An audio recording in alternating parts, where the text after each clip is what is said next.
Amables televidentes de CB Noticias, tengan ustedes muy buenas noches. Está muy sensible el tema de la mega cárcel que se pretende construir en el municipio de Candelaria, en el sur del Atlántico. El fin de semana, y lo mostramos aquí en CB Noticias, hubo una marcha multitudinaria de la gente que salió a protestar por la construcción de esta obra. Pero hay algo adicional. Todos los candidatos a la alcaldía de Candelaria, ahí los ven ustedes en la fotografía, están unidos en torno a un solo tema: la no construcción de la mega cárcel. Ese es un punto. Ahora bien, en las últimas horas, la Corporación Autónoma Regional, la CRA, emitió un concepto con referencia al lote El Tiestal. Esta noche hemos invitado al señor director de la corporación, el doctor Alberto Escolar, para que nos dé a conocer sus puntos de vista con respecto a este documento. ¿Es viable el lote para construir esa mega cárcel en Candelaria? Doctor Alberto, buenas noches. Buenas noches, Jorge. Buenas noches a la audiencia. Tal como la corporación lo manifestó en sus conceptos técnicos, hay una viabilidad expedida, pero sobre la base de que se adopten una serie de medidas, tanto de realización de unos estudios en materia de, de hidráulico y en materia, hidrológica, para garantizar que no se presenten eventos de inundación, teniendo en cuenta que estamos en una zona con una amenaza alta de inundación como tal. O sea, el lote está condicionado a hacer esos trabajos. Correcto, la viabilidad, yo pienso que la corporación ha sido muy clara en los estudios y en los conceptos que ha emitido. Es necesario que se tenga en cuenta que existe una alta amenaza en materia de susceptibilidad de amenaza asociada a fenómenos naturales para la zona, que esa amenaza está obviamente marcada por la forma como abordemos la vulnerabilidad de los predios, que esa vulnerabilidad, se ha reducido con unas obras que se han hecho tanto por parte del Fondo de Adaptación como por parte de la Gobernación, pero que se requiere tener la seguridad de que efectivamente esas acciones van a prevenir que se presenten situaciones como las que se vivieron en el año 2010-2011.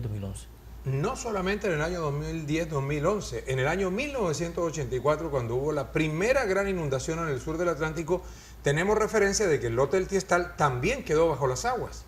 A ver, cuando ocurrió la tragedia de 2010-2011, es evidente que se inundaron 80.000 hectáreas, que como te decía esta mañana, el río Magdalena estuvo 60% por encima de los caudales máximos históricos.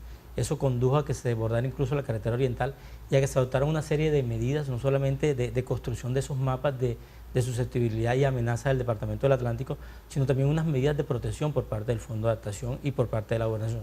Esas medidas son medidas de reducción de vulnerabilidad. Obviamente el riesgo se va a reducir en la medida que esas medidas de reducción de vulnerabilidad sean efectivas.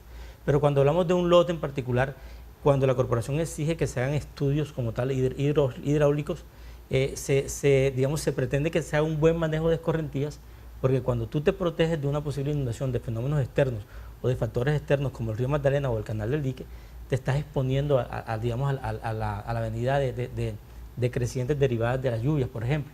Entonces se requiere en cualquier intervención que se tenga en cuenta todas esas consideraciones en lo técnico. Hay un problema, el lote, según entiendo, ya está comprado. ¿Usted recomendaría que construyeran esa mega cárcel en un sitio más sólido, más firme, alejado de estos riesgos que usted está evidenciando? Jorge, nosotros, hemos sido muy claros en el sentido de que eso es una decisión que no nos compete.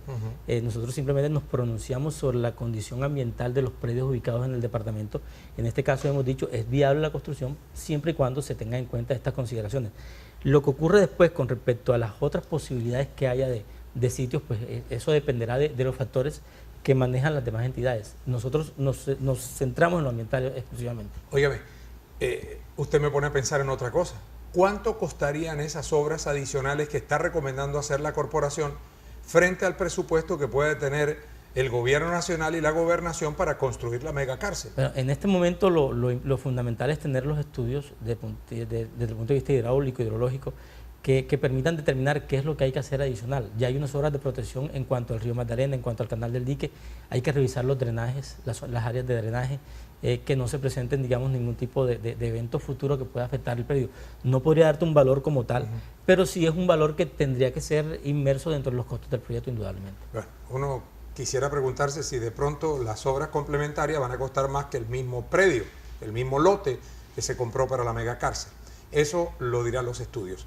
Doctor Alberto, muchísimas gracias por su tiempo. Muchas gracias. Es el doctor Alberto Escolar, el director de la Corporación Regional Autónoma del Atlántico, pronunciándose con estudios ambientales muy juiciosos con respecto a este que, como decía al principio de esta entrevista, es un tema supremamente sensible, porque la megacárcel se tiene que hacer en Candelaria, en Galapa, en Malambo, donde sea, pero el problema carcelario se soluciona única y exclusivamente con una nueva cárcel.